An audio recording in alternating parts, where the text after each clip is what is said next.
श्री शिवाय नमस्तुभ्यम। श्री शिव पुराण रुद्र संहिता के प्रथम खंड का 15वां अध्याय से हम शुरू करेंगे। हमने पहले के ये अध्याय में जाना था कि भगवान शिव की पूजा किस प्रकार से की जा सकती है। अब हम जानेंगे सृष्टि के बारे में। तदनंतर नारद जी के पूछने पर ब्रह्मा जी बोले, मुने हमें पूर्वोक्त आदेश देकर जब महादेव जी अंतर्धान हो गए, तब मैं उनकी आज्ञा का पालन करने के लिए ध्यान मगन हो कर्तव्य का विचार करने लगा। उस समय भगवान शंकर को नमस्कार करके श्रीहरि से ज्ञान पाकर परमानंद को प्राप्त हो मैंने सृष्टि करने का ही निश्चय किया। तात भगवान विष्णु भी वहां सदाशिव को प्रणाम करके मुझे आवश्यक उपदेश से तत्काल अदृश्य हो गए। वे ब्रह्मांड से बाहर जाकर भगवान शिव की कृपा प्राप्त करके बैकुंठ धाम में जा पहुँचे और सदा वहीं रहने लगे। मैंने सृष्टि की इच्छा से भगवान शिव और विष्णु का स्मरण करके पहले के रचे हुए जल में अपनी अंजलि डालकर जल को ऊपर की ओर उछाला। इससे वहां एक अंड प्रकट हुआ जो 24 तत्वों का समूह कहा गया। विप्रवर वह विराट आकार वाला अंड जड़ रूप ही था। उसमें चेतनता न देखकर मुझे बड़ा संशय हुआ और मैं अत्यंत कठोर तप करने लगा।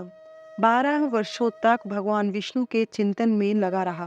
तात वह समय पूर्ण होने पर भगवान श्री हरि स्वयं प्रकट हुए और बड़े प्रेम से मेरे अंगों का स्पर्श करते हुए मुझसे प्रसन्नता पूर्वक बोले। श्री विष्णु ने कहा, ब्राह्मण तुम वर मांगो, मैं प्रसन्न हूँ। मुझे तुम्हारे लिए कुछ भी अदेय नहीं है। भगवान शिव की कृपा से मैं सब कुछ देने में समर्थ हूँ। ब्रह्मा बोले, अर्थात मैंने कहा, भगवान महाभाग, आपने जो मुझ पर कृपा की है वह सर्वथा उचित ही है, क्योंकि भगवान शंकर ने मुझे आपके हाथों में सौंप दिया है। विष्णु आपको नमस्कार है। आज मैं आपसे कुछ मांगता हूँ, उसे दीजिए। प्रभु, यह विराट रूप 24 तत्वों से बना हुआ अंड किसी तरह चेतन नहीं हो रहा है, जड़ीभूत दिखाई देता है। हरे, इस समय भगवान शिव की कृपा से आप यहाँ प्रकट हुए हैं, अतः शंकर की सृष्टि शक्ति या विभूति से प्राप्त हुए इस अंड में चेतनता लाइए। मेरा ऐसा कहने पर शिव की आज्ञा में तत्पर रहने वाले महाविष्णु ने अनंत रूप का आश्रय ले उस अंड में प्रवेश किया। उस समय उन परम पुरुष के सहस्त्रों मस्तक और सहस्त्रों नेत्र, सहस्त्रों पैर थे। उन्होंने भूमि को सब ओर से घेर कर उस अंड को व्याप्त कर दिया। मेरे द्वारा भलीभांति स्तुति किए जाने पर जब श्री विष्णु ने उस अंड में प्रवेश किया, तब वह 24 तत्वों का विकार रूप अंड सचेतन हो गया। पाताल से लेकर सत्यलोक तक की अवधि वाले उस अंड के रूप में वहां साक्षात श्री हरि ही विराजने लगे। उस विराट अंड में व्यापक होने से ही वे प्रभु वैराज पुरुष कहलाए। पंचमुख महादेव ने केवल अपने रहने के लिए सुरम्य कैलाश नगर का निर्माण किया, जो सब लोकों से ऊपर सुशोभित होता है। देवर्षि, संपूर्ण ब्रह्मांड का नाश हो जाने पर भी बैकुंठ और कैलाश, इन दोनों धामों का यहाँ कभी नाश नहीं होता। मुनिश्रेष्ठ, मैं सत्यलोक का आश्रय लेकर रहता हूँ। तात महादेव जी की आज्ञा से ही मुझ में सृष्टि रचने की इच्छा उत्पन्न हुई है। जब मैं सृष्टि की इच्छा से चिंतन करने लगा, उस समय पहले मुझ से अनजान में ही पाप पूर्ण तमोगुणी सृष्टि का प्रादुर्भाव हुआ, जिसे अविद्या पंचक अथवा पंच परवा अविद्या कहते हैं। तदनंतर प्रसन्नचित होकर शंभु की आज्ञा से मैं पुनः अनासक्त भाव से सृष्टि का चिंतन करने लगा। उस समय मेरे द्वारा स्थावर संज्ञक वृक्ष आदि की सृष्टि हुई, जिसे मुख्य सर्ग कहते हैं। यह पहला सर्ग है। उसे देखकर तथा वह अपने लिए पुरुषार्थ का साधक नहीं है, यह जानकर सृष्टि की इच्छा वाले मुझ ब्रह्मा से दूसरा सर्ग प्रकट हुआ, जो दुख से भरा हुआ है। उसका नाम है तिर्यक स्त्रोता। वह सर्ग भी पुरुषार्थ का साधक नहीं था। उसे भी पुरुषार्थ साधन की शक्ति से रहित जान जब मैं पुनः सृष्टि का चिंतन करने लगा, तब मुझ में शीघ्र ही तीसरे सात्विक सर्ग का प्रादुर्भाव हुआ, जिसे उधर्व स्त्रोता कहते हैं। यह देवसर्ग के नाम से विख्यात हुआ। देवसर्ग सत्यवादी तथा अत्यंत सुखदायक है। उसे भी पुरुषार्थ साधन की रुचि एवं अधिकार से रहित मानकर मैंने अन्य सर्ग के लिए अपने स्वामी श्री शिव का चिंतन आरंभ किया। तब भगवान शंकर की आज्ञा से एक रजोगुणी सृष्टि का प्रादुर्भाव हुआ, जिसे अर्वाक स्त्रोता कहा गया है। इस सर्ग के प्राणी मनुष्य हैं, जो पुरुषार्थ साधन के उच्च अधिकारी हैं। तदनंतर महादेव जी की आज्ञा से भूत आदि की सृष्टि हुई। इस प्रकार मैंने 5 तरह की वैकृत सृष्टि का वर्णन किया है। इसके सिवा 3 प्राकृत सर्ग भी कहे गए हैं, जो मुझ ब्रह्मा के सानिध्य से प्रकृति से ही प्रकट हुए हैं। इनमें पहला महत्त्व का सर्ग है, दूसरा सूक्ष्म भूतों अर्थात तन मात्राओं का सर्ग है, तीसरा वैकारिक सर्ग कहलाता है। इस तरह ये 3 प्राकृत सर्ग हैं। प्राकृत और वैकृत दोनों प्रकार के सर्गों को मिलाने से 8 सर्ग होते हैं। इसके सिवा नवा कुमार सर्ग है, जो प्राकृत और वैकृत भी है। इन सबके अवान्तर भेद का मैं वर्णन नहीं कर सकता, क्योंकि उसका उपयोग बहुत थोड़ा है। अब द्विजात्मक सर्ग का प्रतिपादन करता हूँ। इसी का दूसरा नाम कुमार सर्ग है, जिसमें सनक सनंदन आदि कुमारों की महत्वपूर्ण सृष्टि हुई है। सनक आदि मेरे 4 मानस पुत्र हैं, जो मुझ ब्रह्मा के ही समान है। वे महान वैराग्य से संपन्न तथा उत्तम व्रत का पालन करने वाले हैं। उनका मन सदा भगवान शिव के चिंतन में ही लगा रहता है। वे संसार से विमुख एवं ज्ञानी हैं। उन्होंने मेरे आदेश देने पर भी सृष्टि के कार्य में मन नहीं लगाया। मुनिश्रेष्ठ नारद, सनकादि कुमारों के दिए हुए नकारात्मक उत्तर को सुनकर मैंने बड़ा भयंकर क्रोध प्रकट किया। उस समय मुझ पर मोह छा गया था। उस अवसर पर मैंने मन ही मन भगवान विष्णु का स्मरण किया। वे शीघ्र ही आ गए और उन्होंने समझाते हुए मुझसे कहा, तुम भगवान शिव की प्रसन्नता के लिए तपस्या करो। मुनिश्रेष्ठ, श्रीहरि ने जब मुझे ऐसी शिक्षा दी, तब मैं महाघोर एवं उत्कृष्ट तप करने लगा।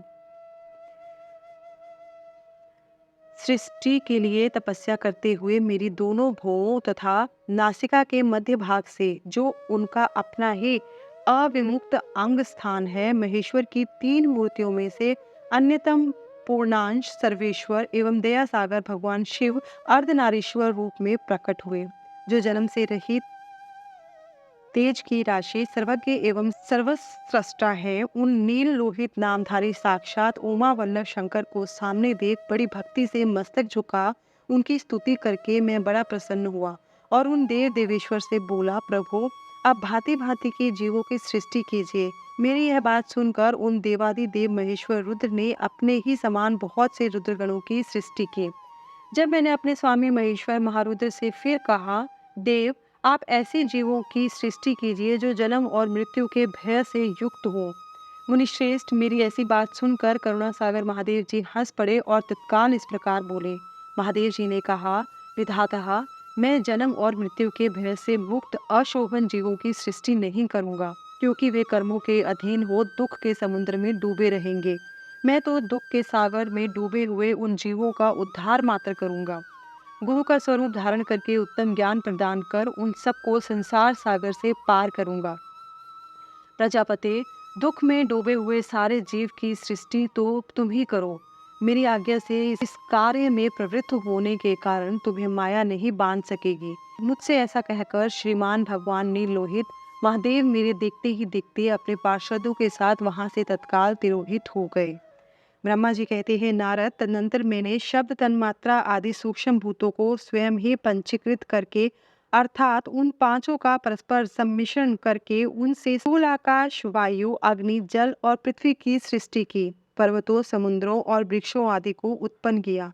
कला से लेकर युग पर्यंत जो काल विभाग है उनकी रचना की। मुने, उत्पत्ति और विनाश वाले और भी बहुत से पदार्थों का मैंने निर्माण किया, परंतु इसमें मुझे संतोष नहीं हुआ। तब सांब शिव का ध्यान करके मैंने साधन परायण पुरुषों की सृष्टि की। अपने दोनों नेत्र से मरीचि को, हृदय से भृगु को, सिर से अंगिरा को, व्यान वायु से मुनिश्रेष्ठ पुलह को, उदान वायु से पुलस्त्य को, समान वायु से वशिष्ठ को, अपान से क्रतु को, दोनों कानों से अत्रि को, प्राणों से दक्ष को, गोद से तुम को, छाया से करदम मुनि को तथा संकल्प से समस्त साधनों के साधन धर्म को उत्पन्न किया।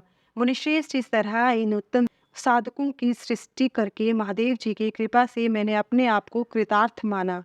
तत्पश्चात संकल्प से उत्पन्न हुए धर्म मेरी आज्ञा से मानव रूप धारण करके साधकों की प्रेरणा से साधन में लग गए। इसके बाद मैंने अपने विभिन्न अंगों से देवता, असुर आदि के रूप में असंख्यक पुत्रों की सृष्टि करके उन्हें भिन्न भिन्न शरीर प्रदान किए। मुने, तदनंतर अंतर्यामी भगवान शंकर की प्रेरणा से अपने शरीर को 2 भागों में विभक्त करके मैं 2 रूप वाला हो गया। नारद आधे शरीर से मैं स्त्री हो गया और आधे से पुरुष। उस पुरुष ने उस स्त्री के गर्भ में सर्वसाधन समर्थ उत्तम जोड़े को उत्पन्न किया। उस जोड़े में जो पुरुष था वही स्वयंभू मनु के नाम से प्रसिद्ध हुआ। स्वयंभू मनु उच्च कोटि के साधक हुए तथा जो स्त्री हुई वह शतरूपा कहलाई। वह योगिनी एवं तपस्विनी थी। तात मनु ने वैवाहिक विधि से अत्यंत सुंदरी शतरूपा का पाणी ग्रहण किया और उससे वे सृष्टि उत्पन्न करने लगे। उन्होंने शतरूपा से प्रियव्रत और उत्तानपाद नामक 2 पुत्र और 3 कन्याएं उत्पन्न की। कन्याओं के नाम थे आकुति, देवहूति और प्रसूति। मनु ने आकृति का विवाह प्रजापति रुचि के साथ किया। मझली पुत्री देवहूति कर्दम को ब्याह दी तथा उत्तानपाद की सबसे छोटी बहन प्रसूति प्रजापति दक्ष को दे दी। उनकी संतान परंपराओं से समस्त चराचर जगत व्याप्त है।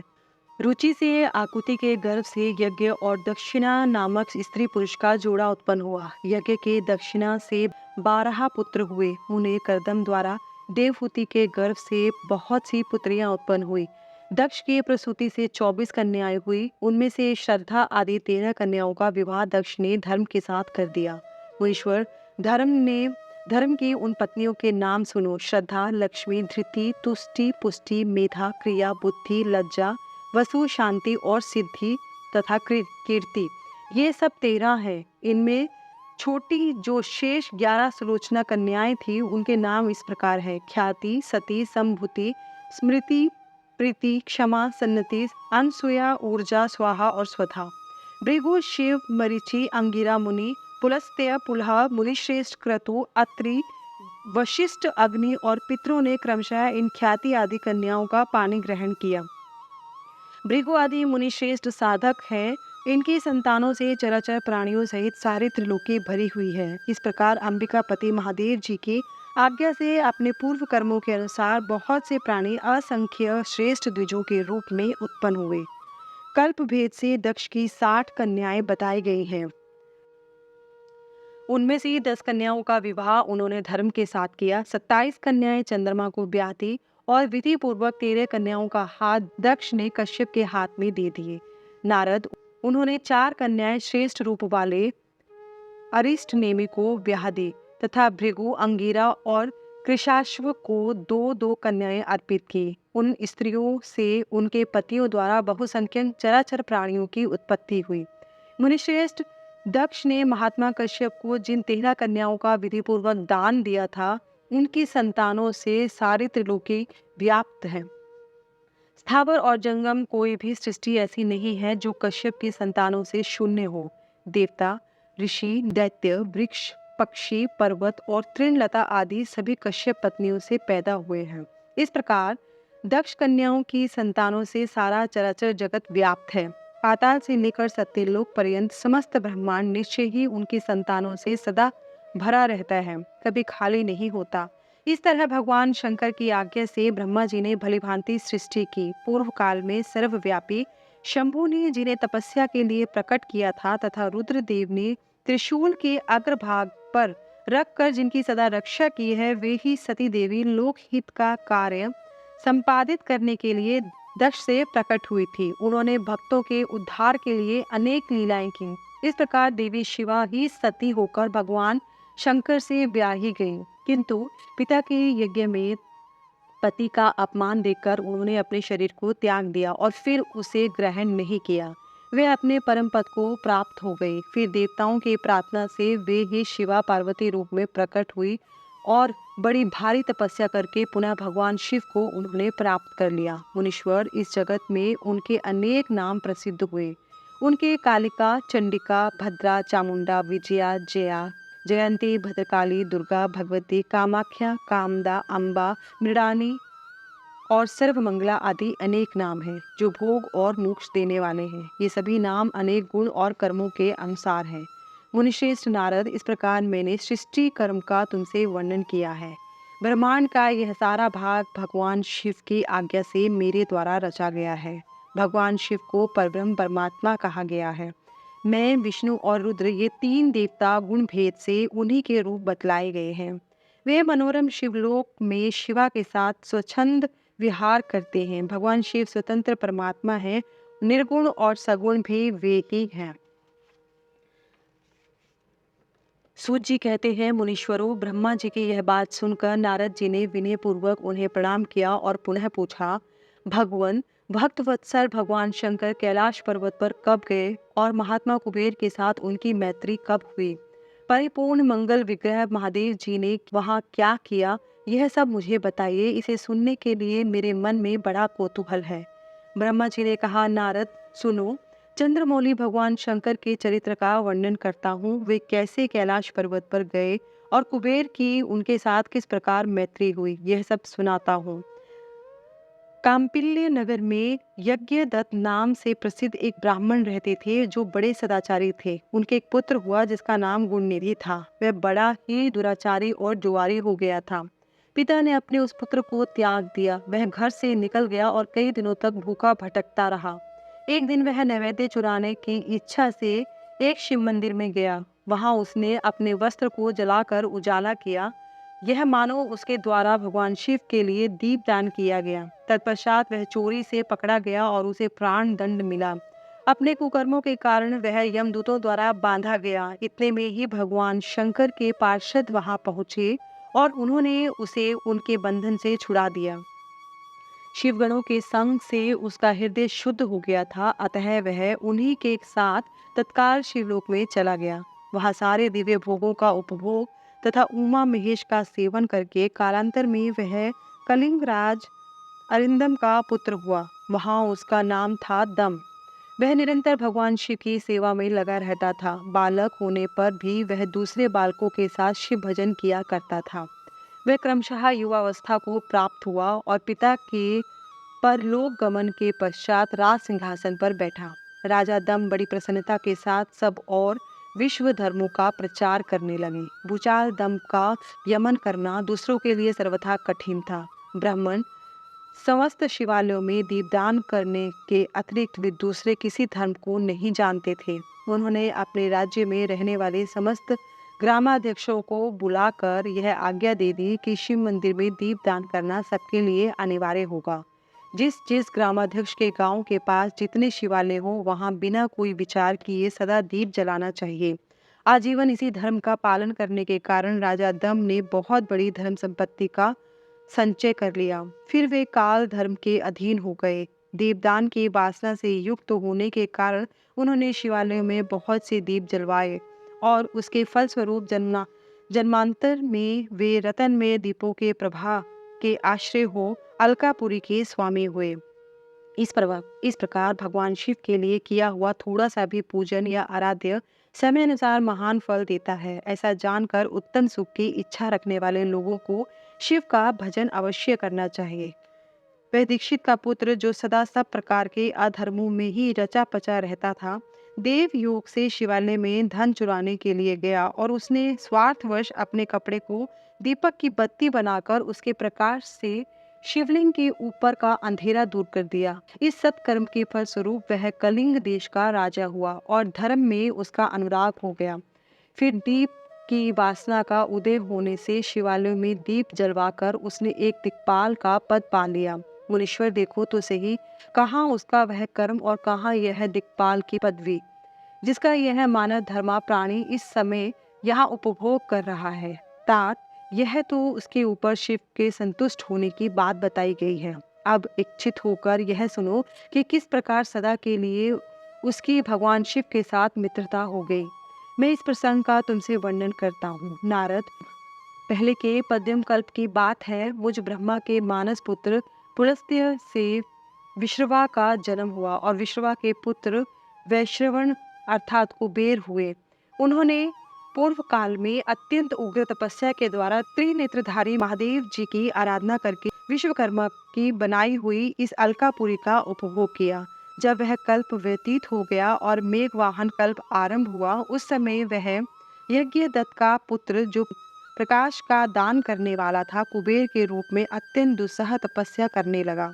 दीपदान मात्र से मिलने वाली शिव भक्ति के प्रभाव को जानकर वह शिव के चित प्रकाशिका काशिकापुरी में गया और अपने चित रूपी रतनमय प्रदीपों से 11 रुद्रों को रुद्रबोहित करके अनन्य भक्ति एवं स्नेह से संपन्न हो वह तन्मयता पूर्वक शिव के ध्यान में मगन हो निश्चल भाव से बैठ गया। जो शिव की एकता का महान पात्र है, तप रूपी अग्नि से बड़ा हुआ है, काम क्रोध आदि महान विघन रूपी पतंगों के आघात से शून्य है, प्राण निरोध रूपी वायु शून्य स्थान में निश्चल भाव से प्रकाशित है, निर्मल दृष्टि के कारण स्वरूप से भी निर्मल है तथा सद्भाव रूपी पुष्पों से जिसकी पूजा की गई है, ऐसे शिवलिंग की प्रतिष्ठा करके वह तब तक तपस्या में लगा रहा जब तक उसके शरीर में केवल अस्थि और चर्म मात्र ही अवशिष्ट नहीं रह गए। इस प्रकार उसने 10,000 वर्षों तक तपस्या की। तदनंतर विशालाक्षी पार्वती देवी के साथ भगवान विश्वनाथ कुबेर के पास आए। उन्होंने प्रसन्न चित्त से अलकापति की ओर देखा। वे शिवलिंग में मन को एकाग्र करके ठूठे काठ की भांति स्थिर भाव से बैठे थे। भगवान शिव ने उनसे कहा, अलकापति, मैं वर देने के लिए उद्यत हूँ, तुम अपना मनोरथ बताओ। यह वाणी सुनकर तपस्या के धनी कुबेर ने ज्यों ही आंखें खोलकर देखा, त्यों ही उमा वल्लभ भगवान श्री कंठ सामने खड़े दिखाई दिए। वे उदय काल के सहस्त्रों सूर्य से भी अधिक तेजस्वी थे और उनके मस्तक पर चंद्रमा अपनी चांदनी बिखेर रहे थे।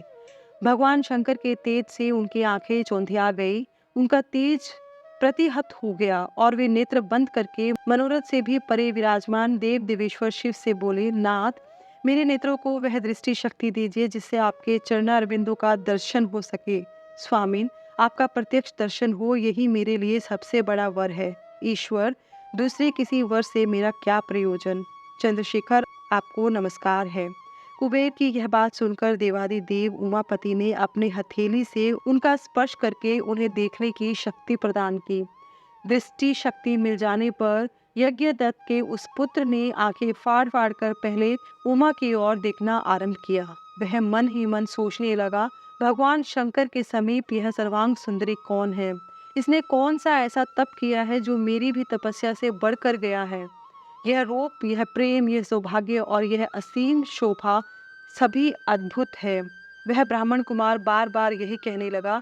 जब बार बार यही कहता हुआ वह क्रूर दृष्टि से उनकी ओर देखने लगा, तब वामा के अवलोकन से उसकी बाईं आंख फूट गई। तदनंतर देवी पार्वती ने महादेव जी से कहा, प्रभु, यह दुष्ट तपस्वी बार बार मेरी ओर देखकर क्या बोल रहा है? आप मेरी तपस्या के तेज को प्रकट कीजिए। देवी की यह बात सुनकर भगवान शिव ने हंसते हुए उनसे कहा, ओमे, यह तुम्हारा पुत्र है। यह तुम्हें क्रूर दृष्टि से नहीं देखता, अपितु तुम्हारी तप संपत्ति का वर्णन कर रहा है। देवी से ऐसा कहकर भगवान शिव पुनः उस ब्राह्मण कुमार से बोले, वत्स, मैं तुम्हारी तपस्या से संतुष्ट होकर तुम्हें वर देता हूँ। तुम निधियों के स्वामी और गुह्यकों के राजा हो जाओ। सुव्रत यक्षों, किन्नरों और राजाओं के भी राजा होकर पुण्य जनों के पालक और सबके लिए धन के दाता बनो। मेरे साथ तुम्हारी सदा मैत्री बनी रहेगी और मैं नित्य तुम्हारे निकट निवास करूंगा। मित्र, तुम्हारी प्रीति बढ़ाने के लिए मैं अलका के पास ही रहूंगा। आओ, इन उमा देवी के चरणों में साष्टांग प्रणाम करो, क्योंकि ये तुम्हारी माता है। महाभक्त यज्ञदत्त कुमार, तुम अत्यंत प्रसन्नचित से इनके चरणों में गिर जाओ। ब्रह्मा जी कहते हैं, नारद, इस प्रकार वर देकर भगवान शिव ने पार्वती देवी से फिर कहा, देवेश्वरी, इस पर कृपा करो। तपस्विनी, यह तुम्हारा पुत्र है। भगवान शंकर का यह कथन सुनकर जगदम्बा पार्वती ने प्रसन्नचित्त हो यज्ञदत्त कुमार से कहा, वत्स, भगवान शिव में तुम्हारी सदा निर्मल भक्ति बनी रहे। तुम्हारी बाईं आंख तो फूट गई है, इसलिए एक ही पिंगल नेत्र से युक्त रहो। महादेव जी ने जो वर दिए हैं वे सब उसी रूप में तुम्हें सुलभ हो। मेरे रूप के प्रति ईर्ष्या करने के कारण तुम कुबेर के नाम से प्रसिद्ध होगे। इस प्रकार कुबेर को वर देकर भगवान महेश्वर पार्वती देवी के साथ अपने विश्वेश्वर धाम में चले गए। इस तरह कुबेर ने भगवान शंकर की मैत्री प्राप्त की और अलकापुरी के पास जो कैलाश पर्वत है वह भगवान शंकर का निवास हो गया। ब्रह्मा जी कहते हैं, नारद मुने, कुबेर की तपोबल से भगवान शिव का जिस प्रकार पर्वत श्रेष्ठ कैलाश पर शुभागमन हुआ वह प्रसंग सुनो। कुबेर को वर देने वाले विश्वेश्वर शिव जब उन्हें निधिपति होने का वर देकर अपने उत्तम स्थान को चले गए, तब उन्होंने मन ही मन इस प्रकार विचार किया, ब्रह्मा जी के ललाट से जिनका प्रादुर्भाव हुआ है तथा जो प्रलय का कार्य संभालते हैं, वे रुद्र मेरे पूर्ण स्वरूप हैं। अतः उन्हीं के रूप में मैं गुह्यकों के निवास स्थान कैलाश पर्वत को जाऊंगा। उन्हीं के रूप में मैं कुबेर का मित्र बनकर उसी पर्वत पर विलास पूर्वक रहूंगा और बड़ा भारी तप करूंगा। शिव की इस इच्छा का चिंतन करके उन रुद्रदेव ने कैलाश जाने के लिए उत्सुक डमरू बजाया। डमरू की वह ध्वनि जो उत्साह बढ़ाने वाली थी, तीनों लोकों में व्याप्त हो गई। उसका विचित्र एवं गंभीर शब्द आवाहन की गति से युक्त था, अर्थात सुनने वालों को अपने पास आने के लिए प्रेरणा दे रहा था। उस ध्वनि को सुनकर मैं तथा श्री विष्णु आदि सभी देवता, ऋषि, मूर्तिमान, आगम, निगम और सिद्ध वहां आ पहुंचे। देवता और असुर आदि सब लोग बड़े उत्साह से भरकर वहां आए। भगवान शिव के समस्त पार्षद तथा सर्वलोक वंदित महाभाग गणपाल जहाँ कहीं भी थे वहां से आ गए। इतना कहकर ब्रह्मा जी ने वहां आए हुए गणपालों का नामोल्लेख पूर्वक विस्तृत परिचय दिया। फिर इस प्रकार कहना आरंभ किया। वे बोले, वहां असंख्य महाबली गणपाल पधारे। वे सब के सब सहस्त्रों भुजाओं से युक्त थे और मस्तक पर जटा का ही मुकुट धारण किए हुए थे। सभी चंद्रचूड़, नीलकंठ और त्रिलोचन थे। हार, कुंडल, केयूर तथा मुकुट आदि से अलंकृत थे। वे मेरे श्री विष्णु के तथा इंद्र के समान तेजस्वी जान पड़ते थे। अणिमा आदि 8 सिद्धियों से घिरे थे तथा करोड़ों सूर्यों के समान उद्भासित हो रहे थे। उस समय भगवान शिव ने विश्वकर्मा को उस पर्वत पर निवास स्थान बनाने की आज्ञा दी।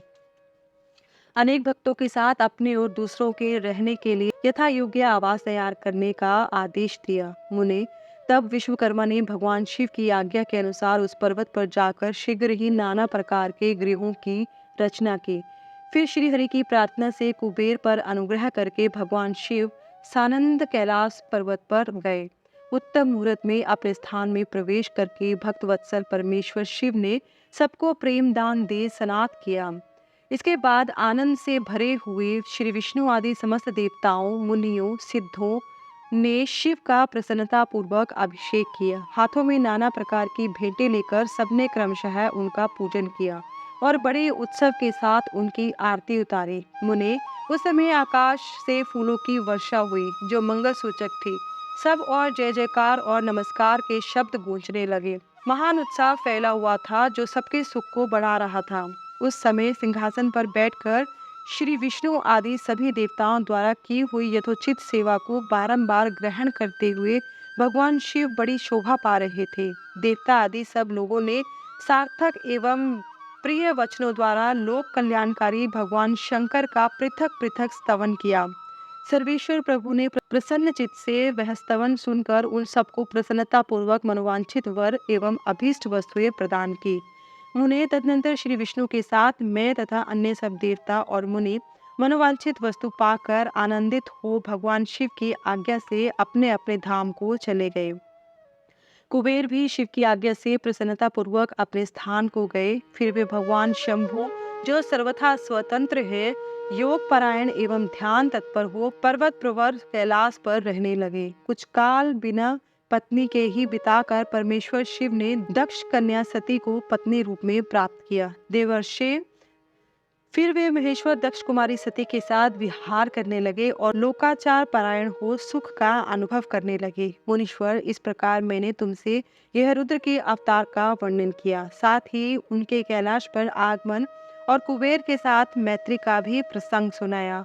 कैलाश के अंतर्गत होने वाली उनकी ज्ञान वर्धिनी लीला का भी वर्णन किया, जो इलोक और परलोक में सदा संपूर्ण मनोवांछित फलों को देने वाली है।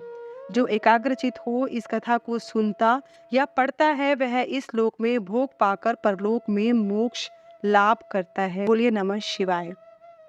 इसी के साथ रुद्र संहिता का प्रथम खंड जो है वो सृष्टि खंड वह समाप्त होता है। आगे हम कल जानेंगे दूसरी संहिता रुद्र संहिता का द्वितीय खंड, जिसे सती खंड भी कहा जाता है। नमः शिवाय। शिव शक्ति नमो नमः। धन्यवाद।